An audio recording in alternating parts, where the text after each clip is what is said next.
Human, am I not pretty? You haven't claimed me since I was gifted to you. The Rust Runner's hull groaned as Garrett Hayes threaded her through a gap between two tumbling freight containers, their corporate logos faded by radiation. His hands moved across the control panel with practiced efficiency, compensating for the sluggish port thruster, while tracking the overlay of derelict signatures Vess projected across the viewport. Mirasi courier vessel registration expired 14 months ago, Vess announced. No active transponder, no life signs detected. Garrett studied the sleek vessel as it rotated against the star field. The Mirasi built ships like sculptures, all curves and elegance even in death. This one showed minimal damage, odd for the contested frontier belt. Run it again. Bioscan complete, no life signs detected. Something nagged at him, but derelicts didn't pay bills by looking suspicious. He brought the Rust Runner alongside, magnetic clamps engaging with a thud that traveled through the deck. The umbilical flexed under his boots as he crossed into the Mirasi ship, emergency lighting casting everything pale blue, no breaches, no combat signs, just sterile emptiness. The stasis pod sat in the medical bay, its surface covered in glyphs that shifted colors. Active status, green indicators pulsing. Vess, I thought you said no life signs. Stasis field is military grade, biometric masking. I apologize for the error. Through the viewing panel, he saw her, azure skin marked with darker striping, pointed ears flat against her skull, hair spreading in rose pink and lavender. The control panel showed transfer codes, ownership documentation, salvage property, unclaimed. His jaw tightened. Vess, prep the medical bay, we're taking her. That may constitute theft. We're taking her. The pod released with a hiss. Her eyes snapped open, brilliant cyan with vertical pupils that contracted sharply. She drew a breath, body going rigid, and Garrett stepped back with hands raised. Easy. You're safe. I'm not going to hurt you. She sat up slowly, gaze settling on him with unsettling intensity. When she spoke, her voice carried melodic quality but formed standard words with careful precision. You have opened the stasis pod. You have removed me from the vessel of abandonment. By the customs of my people, the salvage claim is established. She tilted her head, ears swiveling forward. Why do you delay the ritual of claiming? Garrett stared. I'm sorry, what? The claiming ritual. I am salvage property. You are the claimant. The law is clear. Her tail appeared, curling around her waist with anxious movement. I will serve adequately. I am trained in many capacities. My bloodline carries value. No, Garrett said, the word harder than intended. People aren't property. Her ears flattened, shame crossing her face. I do not understand. You have claimed my vessel. Therefore you have claimed me. This is correct. It's not correct. Garrett ran a hand through his hair. I pulled you out because leaving you there felt wrong. But you don't owe me anything. You're a person. I am Mirasi. I am unpartnered. I am salvage. Her tail lashed once. If you do not wish to claim me, you must transfer me to one who will. I'm not transferring you anywhere. What's your name? She hesitated. I am called Shiva. Shiva. I'm Garrett. You're staying on my ship until we reach a station where you can figure out what you want to do next. What I want is not relevant, only what is proper. Then we're going to have a problem. The journey back happened in tense silence. Once aboard, Garrett showed her to his quarters, the only bunk. You take this. I'll sleep in the cockpit. This is incorrect. I should not occupy the claimant's sleeping space. It's not a request. Her tail curled tight, ears flattening. As you command. It's not a command either, he muttered, but she'd already disappeared down the corridor. Analysis, Vess said. You have voluntarily complicated your existence. Tell me something I don't know. Corporate salvage vessel Captain's Pride has filed a claim on the Mirasi courier. They are 3 hours behind our position. Garrett straightened. Plot a course for Halcyon Station and make it look like we're heading somewhere else. The next 2 days established a rhythm of careful avoidance. Shiva attempted to fulfill what she called her duties, organizing, cleaning, sorting. Every time Garrett told her to stop, she looked at him with wide cyan eyes like he'd spoken nonsense. She asked permission for everything. The constant deference made his skin crawl. On the third night, He found her in the galley, standing at the counter. The low gravity made her seem to float, her tail drifting in a slow arc. Emergency lighting caught the striping along her shoulders, made her skin look like deep water. "Can't sleep?" Garrett asked. She turned, ears swiveling toward him. "I did not wish to disturb your rest." "Shiva, we've been over this." "I am attempting to understand," she interrupted, voice carrying an edge. "You reject the claiming, yet you provide for me. You give orders, yet say they are not orders. You tell me I am not property, yet you decide where I sleep, what I eat, where the ship travels. How is this different?" The question hit hard. Garrett moved to the counter, maintaining distance. "It's different because I'm trying to give you choices. Once we reach Halcyon, you can decide what happens next." "And if what I want," Shiva said slowly, gaze holding his, "is to understand why you look at me the way you do, then look away as if you have done something wrong." Garrett's breath caught. In the low light, her eyes seemed to glow, pupils wide and dark. Her ears were forward, focused entirely on him, and he could see the faint movement of her breathing, the way her tail had gone very still. "I don't," he started, then stopped. "It's complicated." "I am not simple," Shiva said, heat in her voice. "I'm trying to learn, but you must teach me if you want me to understand." Before Garrett could answer, Vess interrupted. "Proximity alert. 2 vessels approaching on intercept course, corporate salvage ship Captain's Pride and Mirasi enforcement vessel Kale's Honor. Estimated time to weapons range, 40 minutes. Garrett swore. "How did they find us?" "The Mirasi vessel appears to be following the same derelict patterns as our salvage route." "Options?" "The asteroid station at marker 79 is within range. It operates outside corporate jurisdiction." Garrett looked at Shiva, who'd gone very still, ears flat. "We're going to the station. You're staying on the ship until I figure out what's happening." "They are coming for me," Shiva said quietly. "The enforcers, they will want to return me to proper custody." "They're not taking you anywhere," Garrett said, surprised by the vehemence in his voice. "Not unless you want to go." Her ears lifted slightly, tail curling. "You would fight for me, even though you do not claim me?" "Especially because I don't claim you," Garrett said, heading for the cockpit. "Now strap in. This is going to be rough." The asteroid station loomed against the darkness, a patchwork of salvaged modules and improvised docking rings. Garrett brought the Rust Runner in fast, her hull shuddering as he burned hard to match rotation. The docking clamps engaged with a metallic screech that made Shiva's ears flatten. "Stay here," Garrett said, already moving toward the airlock. "Don't open this door for anyone but me."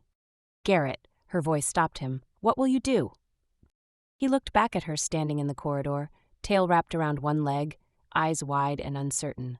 Something in his chest tightened. "Whatever I have to," he said, and meant it. The station's market level smelled like recycled air and ozone. Garrett moved through the crowd, scanning for the parts dealer VS had flagged, his mind half on the transaction and half on Shiva alone on his ship. He was negotiating for a replacement regulator when the trader's gaze shifted past him. "That you're Mirasi on the runner?" Garrett's hand stilled. "Excuse me?" "The female, unpartnered looks like, might be interested in purchasing if you're..." Garrett's fist caught the trader in the jaw before conscious thought engaged. The man went down hard, and suddenly there were hands grabbing Garrett, pulling him back, voices shouting. He fought free, breathing hard, blood singing in his ears. "She's not for sale," he said, voice low and dangerous. "She's not property, and the next person who suggests otherwise is going through a bulkhead." The crowd gave him space. The trader stayed down, nursing his jaw. Garrett grabbed the regulator without paying and headed back to his ship, his knuckles aching, his heart pounding against his ribs. The airlock door opened before he reached it. Shiva stood in the entrance, ears forward, eyes tracking his approach with that unnerving intensity. "You struck that human," she said, "for me." "Yeah." Garrett pushed past her into the ship, suddenly exhausted. "I did." "Why?" He turned to find her close, closer than she'd been before, her pupils wide in the dim corridor. The question hung between them, weighted with something neither had named. "Because," Garrett said finally, "no one gets to talk about you like that, not while I'm breathing."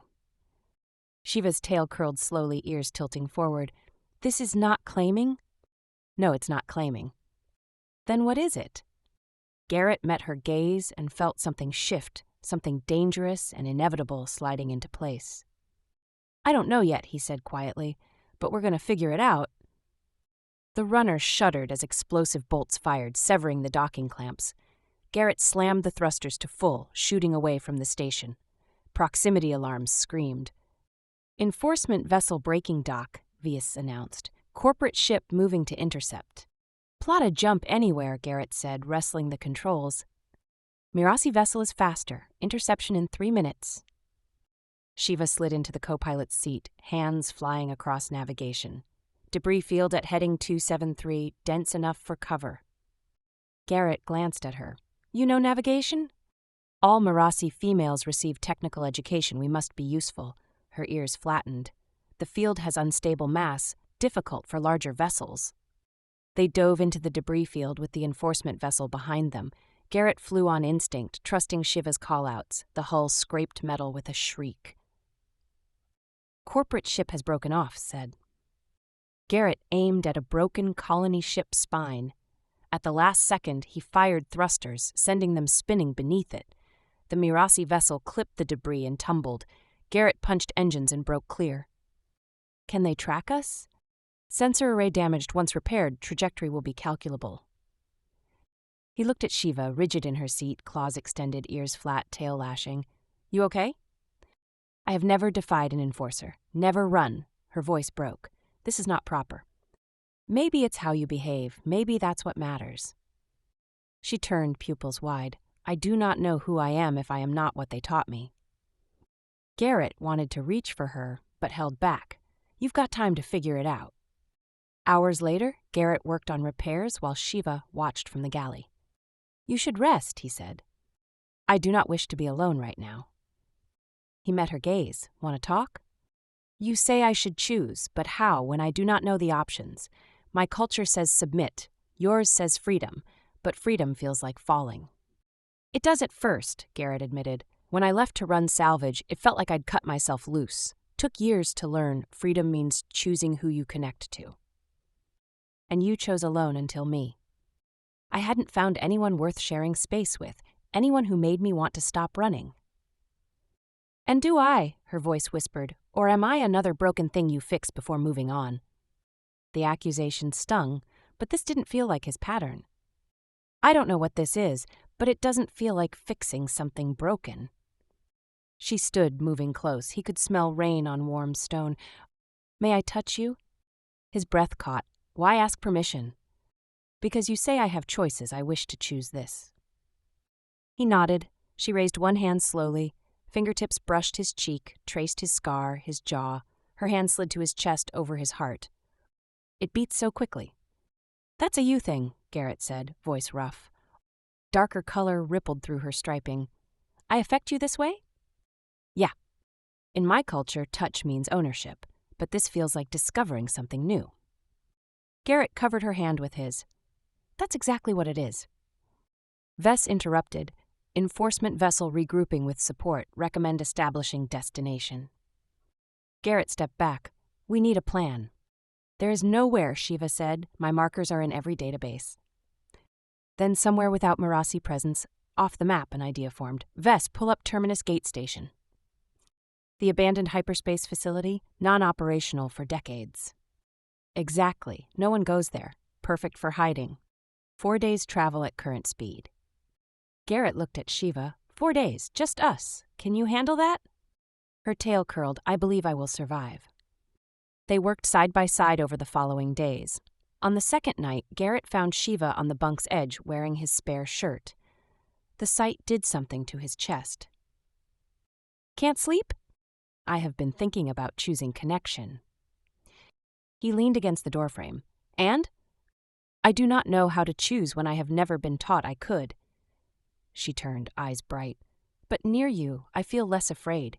When you speak as though my thoughts matter, something responds that has nothing to do with training. Shiva, you say I am free, but I understand now that freedom is not absence of connection. It is the choice of it, and I am choosing to want this, to want you. The deck seemed to drop away. He should give her more time, but her eyes, raw, honest, terrified, held him. You don't have to decide now. I am not deciding, I am discovering. She stood. They were suddenly close. Her hand rose, pressed flat against his chest. Teach me how to choose. Garrett, who'd spent years running from vulnerability, took her hand in both of his. Okay, we'll figure it out together. The third day brought complications. Vest detected encrypted Mirasi transmissions. They are broadcasting our trajectory. Encryption suggests coordination between enforcement and corporate interests. Garrett looked up. They're working together? Your theft created a mutual enemy situation. Both factions now share intelligence. Shiva appeared in the doorway, ears flat. This is because of what I am. What does that mean?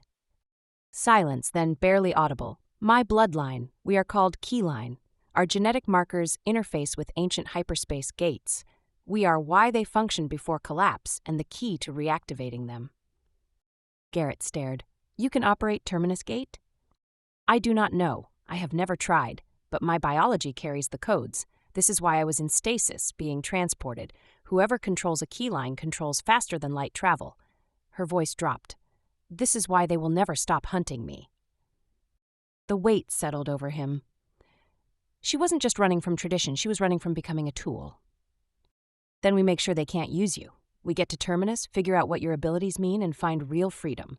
Not running, actual control.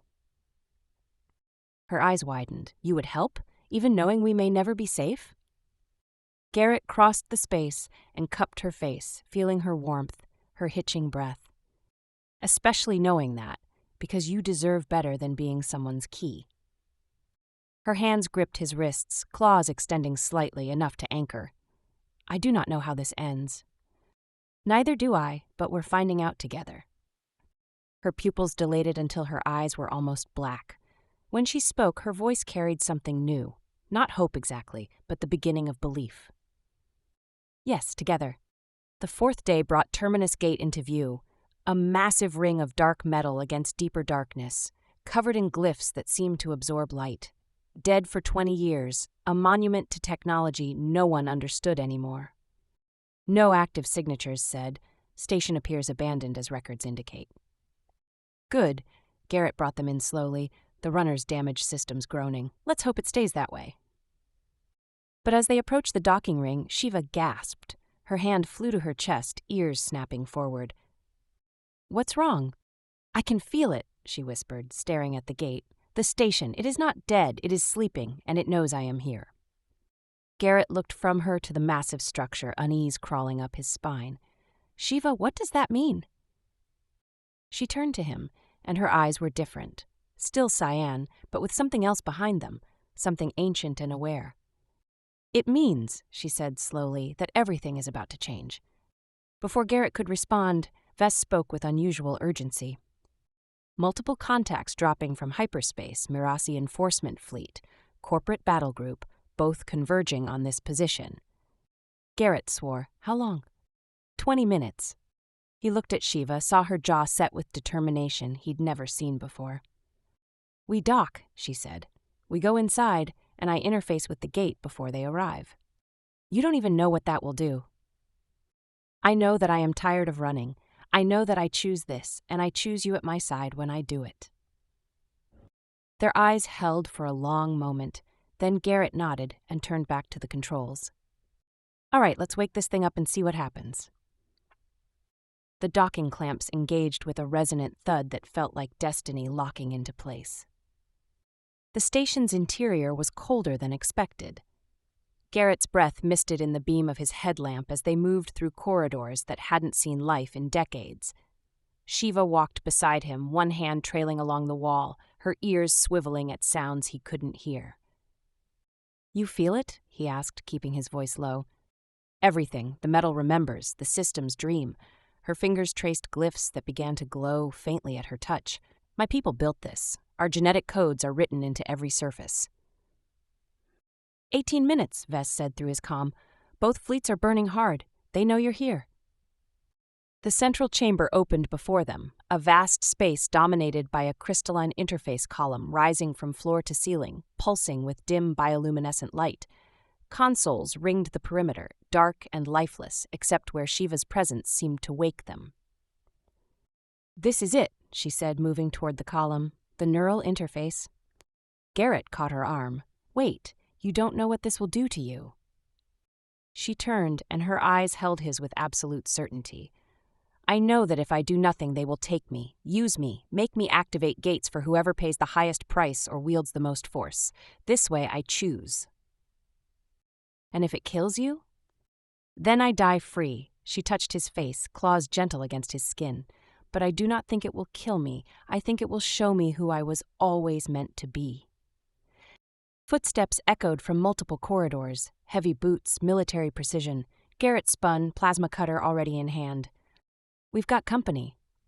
Enforcer Kale emerged from the southern entrance, flanked by 2 armed Mirasi in combat gear, his amber eyes fixed on Shiva with predatory focus. "Shiva of the Keyline bloodline, you will cease this unlawful flight and return to proper custody." "No," Shiva said, her voice steady. Kale's ears flattened. "You speak refusal to an enforcer? You have been corrupted by this human's primitive concepts." "I have been awakened," Shiva said. "There is a difference." From the eastern entrance, Captain Tam appeared with 3 mercenaries, weapons drawn. "Nobody's taking her anywhere. That Mirasi is corporate salvage, legally claimed." "She is not salvage," Garrett said, his voice hard. "She's a person." Tam's eyes were cold. "She's a 1-billion-credit asset who can reopen the hyperspace network. I don't care what you call her." 16 minutes, Vess said. "Additional forces entering the station. This is about to become significantly more complicated." Kale took a step forward. "Shiva, think of your training. Think of duty. You are Keyline. You exist to serve the greater function of our people." "I exist to serve myself," Shiva said, and Garrett heard the tremor beneath her words, not fear but the weight of breaking everything she'd been taught. "I choose my own function now." She turned and placed both hands on the crystalline column. The effect was immediate and violent. Light exploded through the column, racing up and down its length in cascading waves. Shiva's back arched, her mouth opening in a cry that was half pain, half ecstasy. Her striping blazed with color, shifting through shades Garrett had never seen. "Shiva!" He started toward her, but energy crackled across the floor between them, forcing him back. "Neural interface active," Vess said. "Station power systems coming online. Gate network accessing dormant protocols." The chamber filled with light as dormant screens activated, showing star maps and hyperspace coordinates scrolling faster than human eyes could track. The floor vibrated with the hum of ancient systems waking after decades of silence. "Stop her!" Tam shouted, and her mercenaries opened fire. Garrett moved without thinking, putting himself between the shots, and Shiva. A round caught his shoulder, spinning him. Pain flared white-hot, but he stayed on his feet, returning fire with the plasma cutter. The bolt caught one mercenary in the chest, sending him down. Kale's team moved to flank, but the station had other ideas. Defensive systems activated, automated turrets dropping from ceiling mounts, energy barriers flickering to life across doorways. The ancient security protocols recognized unauthorized weapons fire and responded with prejudice. "All forces, stand down!" Kale ordered, but it was too late. The station was awake and angry. Garrett pressed his hand to his shoulder, feeling blood seep between his fingers. He staggered toward Shiva, who remained locked in communion with the column, her body trembling, tears streaming down her face. "Shiva, can you hear me?" Her lips moved, forming words in a language he didn't recognize. Ancient Mirasi, maybe, or something older. The glyphs on the column pulsed in rhythm with her speech. 10 minutes, Vess said. "But there's a problem. The gate network is not simply reactivating, it's recalibrating. Every hyperspace coordinate in known space is being randomized." "What does that mean?" Garrett asked through gritted teeth. "It means every nav chart, every jump point, every established route, all obsolete. Instantaneous reshuffling of the entire faster-than-light infrastructure. No faction will maintain their current advantages.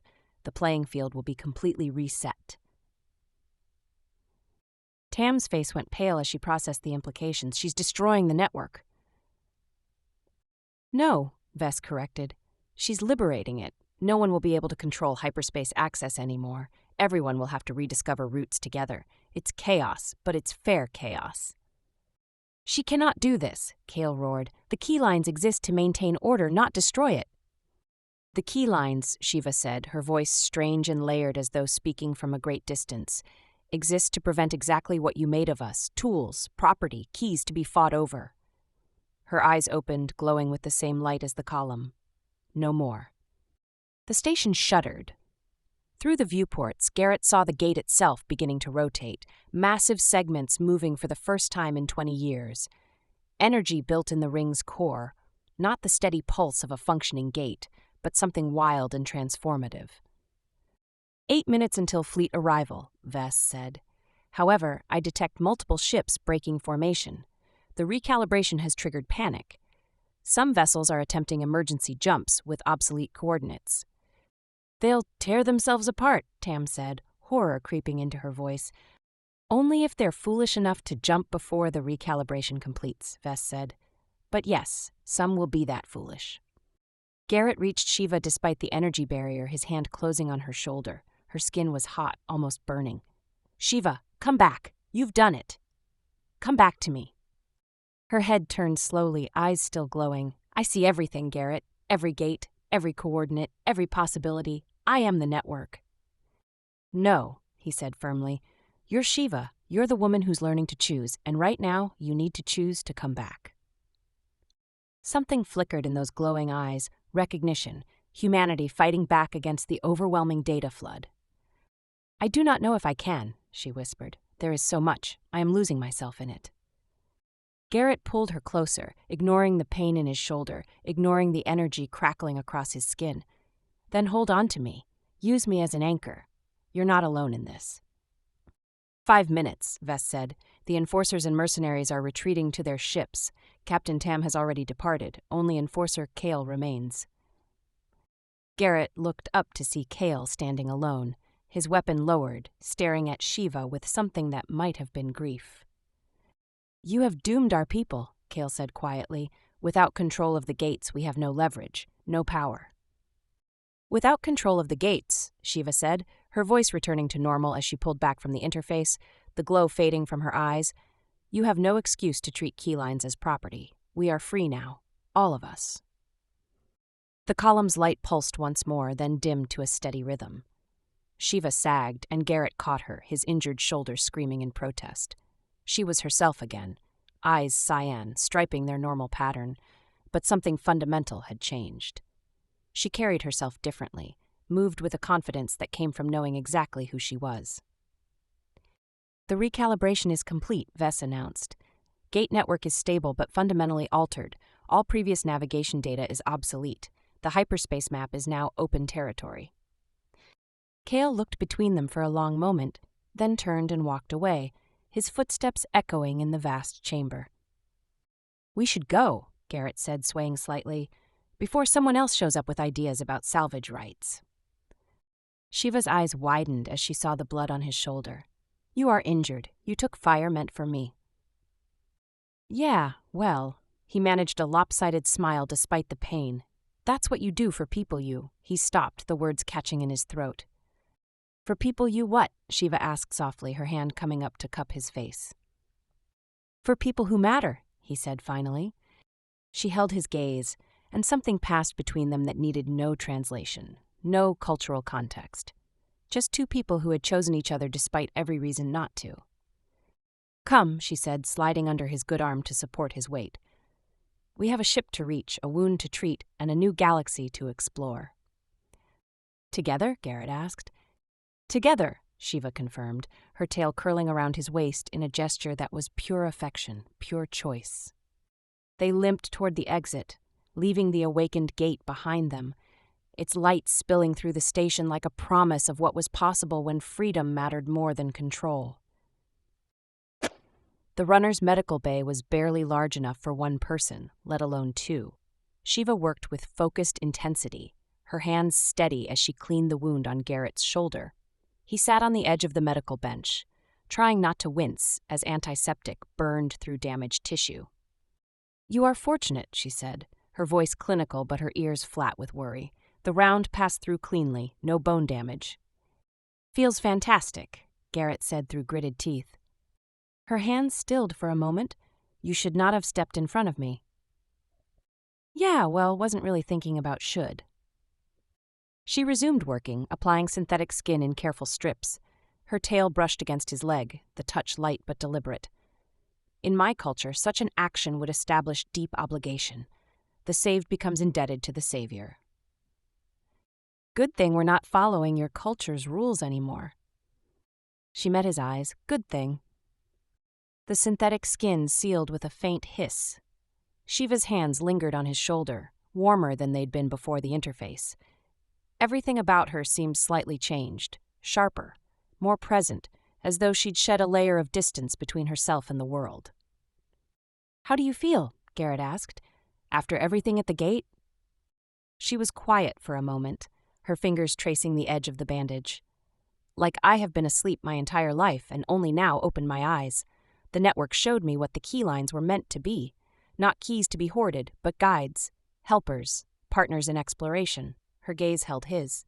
"We were never meant to be owned." "No," Garrett agreed, "you weren't. And now the gates are open to everyone. No monopolies, no control, just possibility." A small smile curved her lips. "I think I have made many powerful people very angry." "Probably." He reached up, ignoring the pull in his shoulder, and brushed a strand of rose-pink hair from her face. "Worth it?" "Yes." She leaned into his touch, her eyes drifting closed for a heartbeat. "Absolutely worth it." Vess interrupted their moment with typical efficiency. "Proximity alert, single vessel approaching, scanning, identification confirmed as Mirasi enforcement courier, single occupant, enforcer Kale." Garrett tensed, reaching for his plasma cutter with his good hand. Shiva's hand covered his, stopping him. "Wait," she said, "he is alone. If he meant to attack, he would have brought support." The comm crackled. Kale's voice came through, formal but lacking its earlier edge.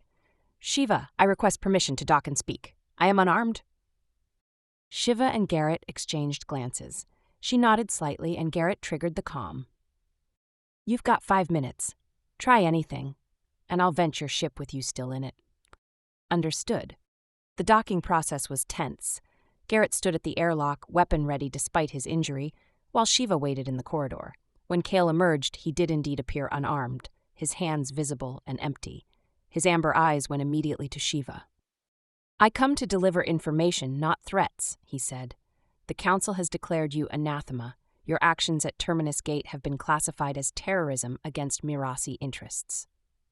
"I freed my people from being tools," Shiva said calmly. "If that is terrorism, I accept the designation." Kale's ears twitched.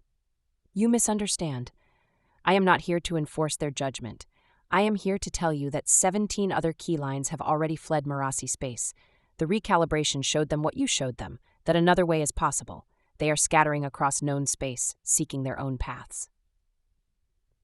Widened. 17?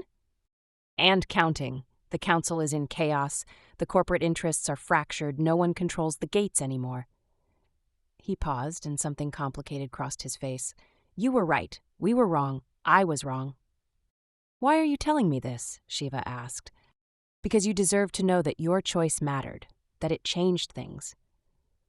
Kale straightened. "And because I wanted to see one time what a free keyline looks like." He held her gaze for a moment longer, then turned back to the airlock. Before he could leave, Shiva spoke. "Kale, what will you do now?" He paused in the doorway. "Find a new purpose, one that does not involve treating people as assets." He glanced back at Garrett. "Human. Protect her." "I don't need to protect her," Garrett said. "She protects herself just fine. But I'll stand beside her. That good enough?" Kale's mouth curved in what might have been a smile. "It will have to be." The airlock sealed behind him. They watched his ship detach and burn away into the darkness, leaving them alone again with the stars. "That was unexpected," Garrett said. "Change is unexpected," Shiva said softly. "That is what makes it change." The days that followed established a new rhythm.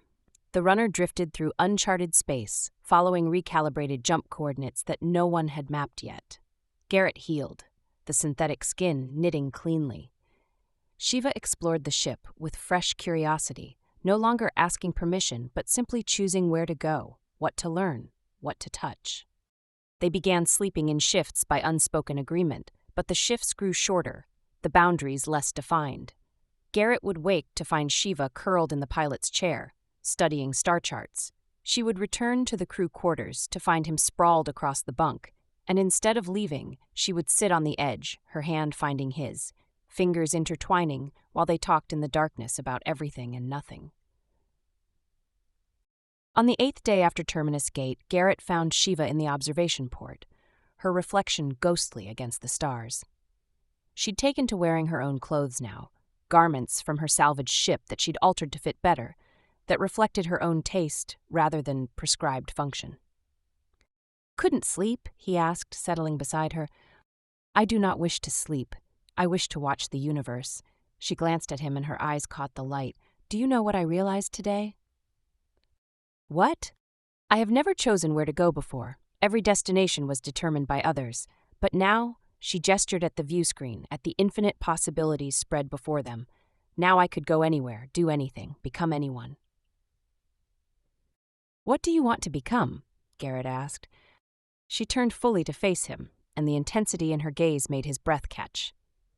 "I want to become someone who stays, someone who builds something instead of being built by others." Her hand rose to his face, claws retracted, touch gentle. "I want to become someone who chooses you, every day, not because tradition demands it or because you saved me, but because you make me want to discover who I am." Garrett's hand came up to cover hers, holding it against his cheek. "I'm not easy to be around. I move constantly. I take risks. I have a talent for pissing off people with power." "I noticed," Shiva said, and her tail curled in unmistakable amusement. "I find I do not mind." "And I'm human. You're Mirasi. We're going to have cultural misunderstandings, biological differences, things we can't anticipate." "Yes," she leaned closer, her breath warm against his skin. "That sounds like an adventure worth having." Garrett slid his hand along her jaw into the silk of her hair, feeling her lean into the touch. "You're sure? Because once we do this, once we really do this, I'm not letting go." "Good," Shiva whispered. "I do not wish to be let go." He kissed her then, finally closing the distance they'd been circling for days. Her lips were soft, her response immediate and genuine. She made a small sound in the back of her throat that shot straight through him, her hands curling into his shirt, claws extending just enough to prick through fabric without breaking skin. When they broke apart, both breathing hard, Shiva's pupils were dilated almost completely, her striping shifting through shades of deeper blue. "That," she said, her voice rough, "was different from what I expected."